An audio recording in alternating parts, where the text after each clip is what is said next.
More of the MacVoices Live panel's most important apps. This is MacVoices. Today's MacVoices is supported by MacVoices After Dark. Uncensored, off-topic, and always off the wall. MacVoices After Dark is available as a benefit to our Patreon subscribers. Sign up at patreon.com/MacVoices. Welcome to MacVoices. This is the talk of the Apple community, and I'm Chuck Joyner. Folks, we started out with an informal holiday party, and what we ended up with was an intense discussion of the most important apps as picked by our panel members. That's where we pick things up as they are selecting their apps. Let's go back and let the panel do the talking. Jim, I would expect you to have two different apps as a developer, but maybe that's my bias. What two apps are most important for you? Well, number one most important app, it's got to be the one I've been working on developing for the last 38 years. Okay, that's fair. That's fair. Wait, you have an app? Oh, tell us about this app. I can't wait to hear. So, for those of you who don't know, I developed an app. It's called Panorama 10, and it's a database. So it's great for organizing data, and it's kind of different from other databases in that it loads all the data into RAM. Very fast. So it's very fast and very flexible, and you could do things like do a phonetic search, like search for guitarist, even if you don't know how it's spelled, or search for all names that are more than 15 characters long, or that contain 3 Qs in a row, or something like that. And it's a pretty full-featured app. It's got its own programming language built into it. It's got its own graphics layout drawing program built into it. And we have people that have been using it continuously for over 30 years. So that's actually really cool. Yeah, you must be doing something right. Yeah. So, yeah, I'm pretty proud of it. I like using it. I like working on it. I'm still enjoying it. And I think a lot of a database you think of as a very businessy tool. It's an electronic filing cabinet, but nevertheless, I think a lot of my customers actually enjoy using it. And there's some I know that are retired and they still like to tinker with it as a hobby. So that's kind of interesting. But they're all, there's all kinds of interesting things, like the Field Museum in Chicago has a database of 400,000 things that they have in the museum that they keep in it.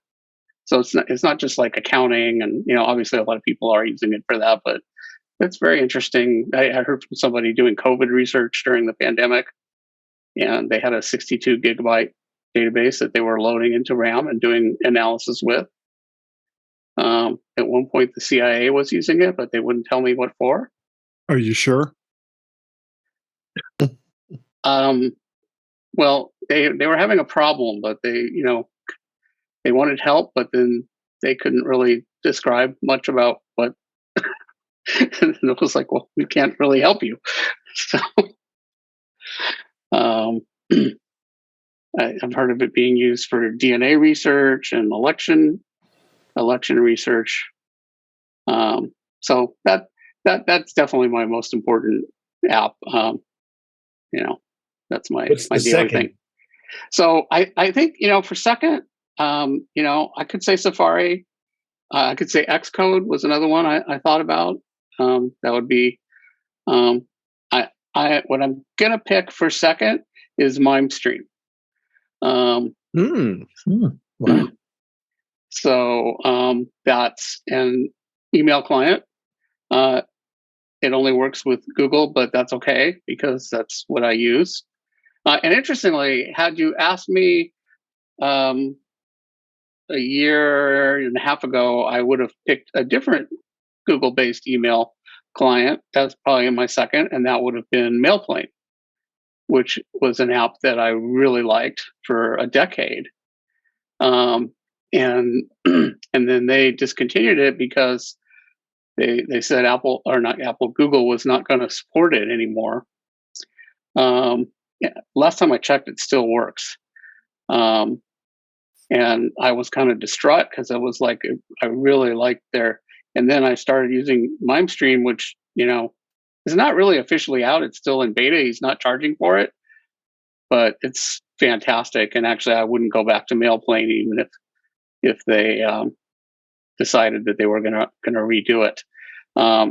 It's written by an ex-Apple engineer who worked on Mail, actually. And it's all written in Swift and very modern. It's super, super fast. And I'm in email all day long. And it's almost made it fun, where email, it's usually just a drudgery because it just gets buried in it and there's still that component of it, but this makes it so fast and easy to go through and get rid of the stuff that, I don't want. So he is planning on starting to charge for it. I don't know whether, I don't think he's even decided whether it's going to be a subscription or a one-time. But I know he's working on getting towards that. And I have sort of met him. I've been in a Zoom with him. That was actually because I invited him. I was like, there was a developer Zoom, and I was like, hey, we'd love to have you. And he has come, and he seems like a really nice guy. But I started using it before I met him or knew what he was. I'm second. I'm with you on Mimestream, Jim, because I too was distraught. I used Mailplane for years and years and years, and came across Mimestream, and it's like, I'm saved. It is really, really, really well done. And I mean, he's rolling out. I'm not going to say constant, like every day updates, but he updates things regularly, adding little tweaks to features, correcting little bugs. I mean, I just feel like this. I'm not sure if it's a commercial venture or a labor of love, but regardless, he's doing it right. It appears that he thinks it's going to be a commercial venture, which I think that I sure hope it is. He's able to do that because it's certainly that quality. And he had told me that he has actually hired some people, I think in India, in the last couple of months that have been helping him work on it. So to me, that indicates that he's planning on, making it a commercial venture. And it's certainly good enough. So I'll definitely be signing up on day one. Yeah, same here. David, how about you? Two important apps for you. Your most two important. I'm a big screen capture, screenshot fan, and I'm sure most of us here are. And there's so many of them out there, and I've got so many of them installed on the machine. Having set up that there's a couple versions of like Clean Shot and a lot of others. But I just still go back to TextSmith and SnagIt. I find it to be a very robust. Of all the screen capturing programs that are out there, that SnagIt just meets the needs of them. And I'm doing screenshots all the time with markups and be able to do videos with it and editing and all kinds of different capturing web pages, the full pages, and it just has so many just insane powerful tools, and it's not that expensive. I mean, I have a perpetual license for yearly maintenance. I only pay like I think $12 or $15 a year for it. So I don't know, maybe I got lucky, but even if the initial license is not that terribly expensive, so I find that it's great, and in a pinch it makes it easy to edit photos and resizing without having to use something else alternatively. I mean, there's so many others photo editing out there. I'm not going to use it as a full-time photo editor, and by no means am I good at doing Photoshop or a lot of photo editing, but I just find it to be a good all-in-one type tool that I couldn't be without. So I think it's something that's really good. My second one, to be honest, and I'm picking a browser. I mean, I've been using Firefox for a long time, and I have all the browsers. I use them. I go between Edge and I don't use Safari as much, but you have Firefox and Google Chrome and all the others. But I seem to always go back to Firefox only because I just find it to be they've really done some really good improvements on it over the years. Some of the things I like include the syncing of your. I mean, all the browsers do it, but I find their syncing of favorites bookmarks are very robust. And the other thing I like is the fact that you can go between your mobile device and with Firefox Mobile as well as in your browser on your Mac, and it just works. And it's been around forever. I know you all here, I'm sure, have used it one way or another, but I just I just got nailed down to those two apps that really I use on a daily basis that I couldn't live without. Okay. Mark, how about you? You have maybe a different take on a lot of things than the rest of us. What would you say your two most important apps are? Well, first, I should say that, looking at it, when you said most important apps, I immediately eliminated, things like Mail, Safari, built-in apps, and then, related third-party apps. So I eliminated those, and I was looking at, other things, and then I came back and I looked at it again, and you throw in that little twist that it has to be sort of cross-platform. So that really narrows it down quite a lot. I missed the cross-platform part. I'm bad at following directions. Okay. Well, it wasn't necessarily.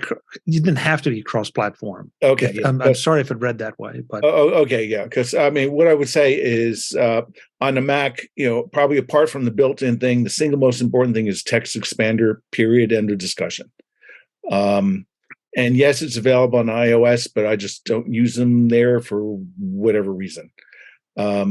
So when I was looking at it, one thing I use across Mac, iPhone, and iPad that is Slack. I'm not particularly passionate about it, but that's the only app that goes across all of them. The other app, that's really very important to me is it's an app called Marketsmith, and it's available by subscription, from Investors Business Daily, and basically it's an in-app, it's an in-browser app that's I guess built on top of JavaScript and other web technologies, and I use that on Mac and iPad. And for iPhone, they have their own native app that provides the same functionality, but it's a dedicated app instead of something running in the browser, just because their use of screen real estate really wouldn't make sense on an iPhone app. So Marketsmith is great for dialing in, searching and sorting, on all sorts of stocks and mutual funds. Offers a wealth of fundamental information in terms of earnings growth, institutional ownership. It's a great tool for investment, and for me it's absolutely essential. It does run across all the platforms. Going back to the platform, we do real work versus sort of chair forward work versus sit back observe work like the phone or iPad. The other app I would say would be BB Edit on the Mac, because almost anything you do, if I'm writing something, if it's just taking a bunch of quick notes from a phone call I had, or I'm importing a bunch of text and I need to process it, and its regular expression capability for sorting and extracting wheat from chaff is above and beyond great. So that to me, that's that's probably, I'd say, one of the few apps that every time there's an upgrade, I shell out for it right away once I learn it, because it's that important to what I do. Okay, interesting. We go for the big finish with Mr. Guy Serle. Yeah. I'm glad you made it to me. Unfortunately, my two apps only work with the Sun OS, so kind of take that in mind. Kidding, of course. If you'd asked me last year, I do a lot of content creation, and if you'd asked me last year, I would have said DaVinci Resolve for editing video, which is so much like Final Cut that it may as well be Final Cut. But I've discovered something that is a little lower in scale and has some unique features that really make it worthwhile. It's called CapCut. It's a video editor that also has transitions, effects, and filters. The one thing it doesn't do really well is audio, but I'm sure they're working on it. The one thing that really makes CapCut unique is not only does it work on your Mac, you can also use it in a browser with all of the same features, which is very, very cool.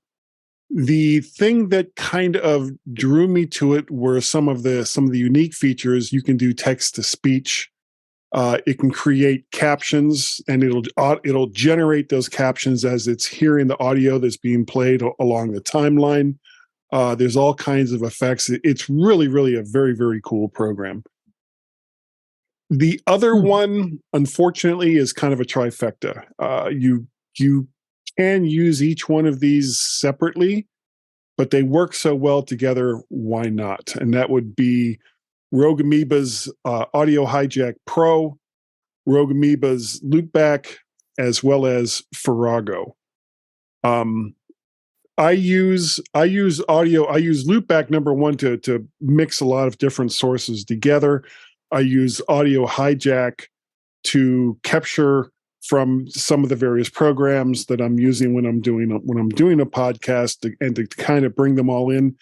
And their latest version of it has removed one of the things that used to drive me crazy, which was when you're trying to put in different little boxes to do different things. You have to make sure that it was so far away from all the other boxes, or it would just start automatically inserting itself in the chain.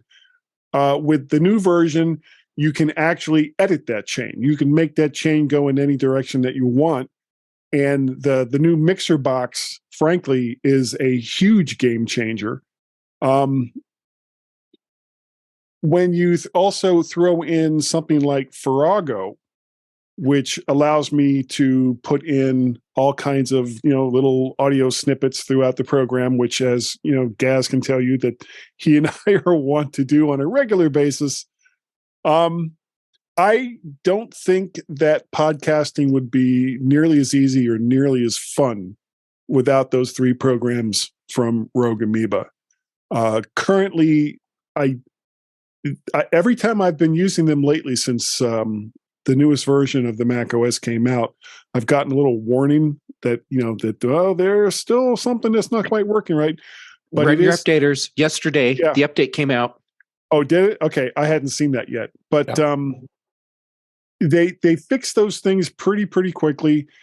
These are super stable programs, and when you consider just how powerful the tools are built into the Mac OS, these not only complement those tools, they enhance them in a way that I don't think anyone who's podcasting on their Mac shouldn't already have these tools. And I think the Rogue Amoeba team and Paul Kafarsis has just done an amazing job at keeping up with the latest Mac OSs as they've rolled out, especially when Apple has thrown in their own little bottlenecks on occasion to make it less easy than it was before.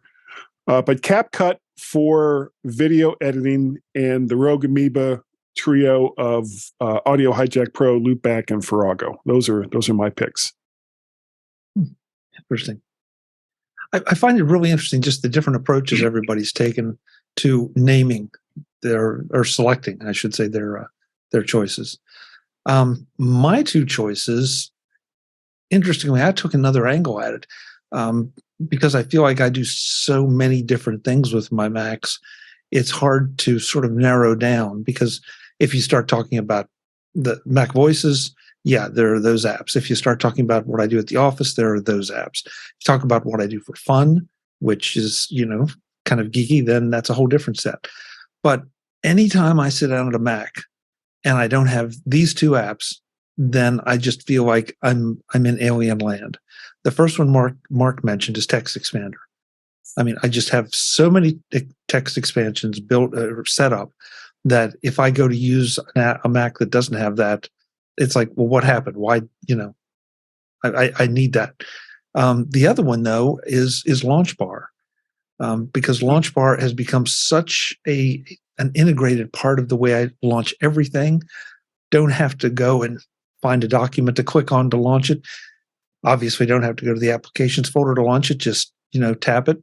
Similar to the way that you do without it installed, but it's so much more powerful. But the other part of LaunchBar for me is the built-in clipboard history. It's shocking how many times that you just need to remember 1, 2, maybe 3 things in a row. But that means you got to go to the document, cut it, paste it over here, go back to the document, cut it, paste it over here, et cetera, et cetera. With LaunchBar, you can just select each one and copy it, and it's on the clipboard manager, and go back to your other document and just paste, paste, paste. But pardon me. Between those two, I just feel like I have to have those. If either one of them went away, I would be seriously hamstrung. I used to use LaunchBar, and I'm trying to remember. Trying to remember now why I fell out of it. I don't know if they had a delay, or if they had an inconsistency and jump from one version of Mac OS to another, or just how Apple's built-in Safari or Spotlight is merged to be a very capable app launcher as well. So that's really, really curious. So how much of what you use it for is just as a quick application or document opener versus some of the other functionality that it provides, like multiple clipboards? Mark, I guess that's both of it. But I mean, both. That's just the way I launch apps now. I don't even think about launching them any other way. So the two of them sort of just fit together. Because they both are summoned by the same basic key commands, which, let's see, my fingers know it. Command space will call up LaunchBar, and then from there I can start typing the name of pretty much anything, whether it's a document or an application, and do it. But if I do command space K, that brings up the clipboard manager, and I think you can set it. I have it set to the maximum. I think I have 50 different items in the clipboard manager. And while that may sound excessive, and you might think, when are you ever going to need that? It's surprising how many times and how nice it is to be able to go back and just run down that list. Man, pardon me, guys. Run down that list and say, oh yeah, I know I cut this 2 days ago, and down there it is, waiting for me. So I see them as just one big package. I know they're 2 separate features that could be duplicated by other apps, but I just see them as one package, and it's muscle memory now. Sorry? It's in your muscle memory now. Exactly. And that's why I picked those 2, because both of those 2 are in my muscle memory now. And if I go to a Mac that doesn't have them, it's like, well, why not? Why didn't things happen the way I wanted them to? So I just solicited. Oh, sorry, Jeff. I just solicited the chat bar, the chat room, to see what theirs are. So hopefully they'll throw some ideas in. Jeff, go. Sorry. When you picked LaunchBar, it actually made me happy, even though I'm not a LaunchBar user. The reason it made me happy is because the Apple ecosystem is robust enough that we can have multiple tools that offer similar functionality and have them be successful. So for you, it's LaunchBar. For me, it's Alfred. Okay. And it's another one of those tools that I can't live without. And for the same reasons that you're using LaunchBar. And I've played a little bit with Alfred, and it's like, okay, it's nice, but it kind of duplicates what I do with LaunchBar, I do with LaunchBar. So maybe different for you. And see, that's the great thing, because Alfred and LaunchBar duplicate each other's functionality in many ways. So having the tool that does that and fits best for you, I love that we have choices like that. I use a program called Start for that, which you've probably never heard of, but it's included on SetApp. So it was free to me. And I actually have that set to be the top left button on my Stream Deck. Oh, I've seen this. And this is cool. Well, and I use it in a very limited way, but it's I wouldn't put it as my important app, but if I don't have my Stream Deck, and I'm like, oh, where's that launcher thing? And I still have Command Space going to Spotlight, although I rarely use it. The one thing that I love about this, and in fact, I was thinking of writing a program myself to do it, and then I was like, "There's got to be one." And this one I found it does it, and I had access to it because of SetApp. Is that you can set up? I'm not even sure what they are, but like alternate names for apps, or you can put a comment on it, and that becomes part of the search.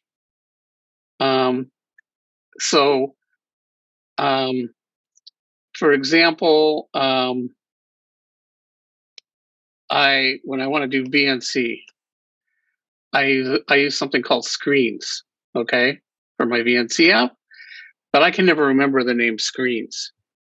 But I know it's a VNC app, so I just put VNC client as the comment on it in Start, and so then I just type VNC, and it comes up with that. Or I can type Zoom, and it comes up with Zoom, but also some other apps that don't have Zoom in the name, but they're apps that I use when I'm doing Zoom.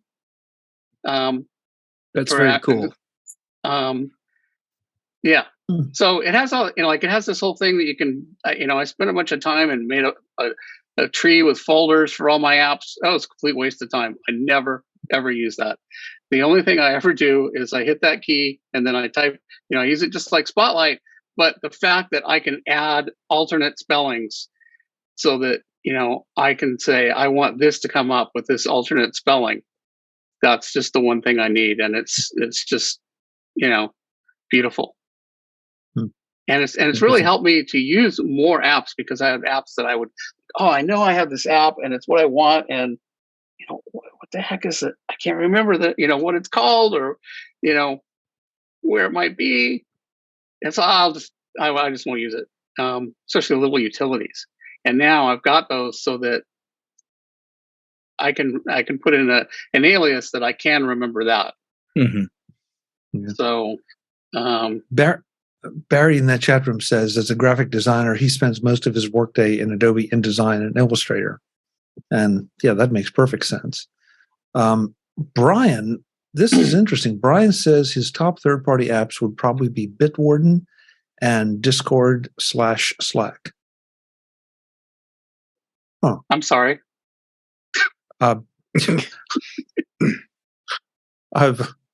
Which one, Jim?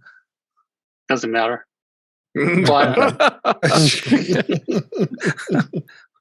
Hey, but like Jeff said, this is the great thing. I mean, we all take this tool and use it, and Jim, you have a launcher that suits your needs. LaunchBar suits mine. Alfred suits Jeff's. Now, there is no right or wrong here. It's Spotlight. just how you're looking at it. And I use Slack and Discord a lot, which is why I'm saying I'm sorry. Oh, okay. Yeah. Okay. So, But so we you're in can that- all agree on Bartender, right? Yeah. Can't survive without Bartender. And that's also in setup. And Mark Mark? is doing. Do you even You know- use a computer, Mark? In fact, I use an iPad, you know, Jeff. What's a computer? I'd be tempted to put setup as, a candidate for important app. No, I want stuff to be clean. Apps and things open up. I don't want them on the bar. I don't want to. And to me, is Bartender is a space to a place to manage more stuff I don't want. It's like public storage. It's a place to put crap that you don't want. It's it's a step 2 steps in the wrong direction. So do you know what Bartender that's just- is, Mark? I do, but I don't have a need for it, Jim. It's so you can get stuff out of your bar and make it I know, clean. but I don't want it. I don't want a lot of stuff in the bar anyway. Well, the stuff goes there. Okay, I select what I allow to go up there, and there's very few precious things. Okay. So The last thing I need is another app to hide this crap I don't want in the bar in the first place. That's like public storage. Throw the stuff out. Don't rent a storage place to hide it. So you don't see it. Jeff, So the you answer manage to your question is no. We cannot all agree on Bartender. Apparently not. You think you know someone, and then this happens. After our panel picked 2 of their most important apps, the discussions shifted over into just important apps and useful apps that supplement what our panel members already picked. So that discussion continues in the third and final part of what was supposed to be the MacVoices live holiday party and turned into one of our better discussions. That's next time on MacVoices. I will see you then. As always, I'm Chuck Joyner. Thanks for watching. Visit MacVoices.com for show notes and to connect with Chuck on social media. Get involved in our Facebook group or like our Facebook page, and get more out of your Apple tech with MacVoices Magazine, free on Flipboard and on the web. And if you find value in it all, consider supporting us through either our Patreon campaign at patreon.com/MacVoices or by making a one-time donation via the PayPal link on our front page and in the show notes of each episode. You will join these fine people who help bring you MacVoices.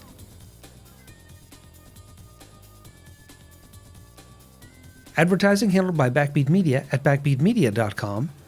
Bandwidth provided by CacheFly at cachefly.com.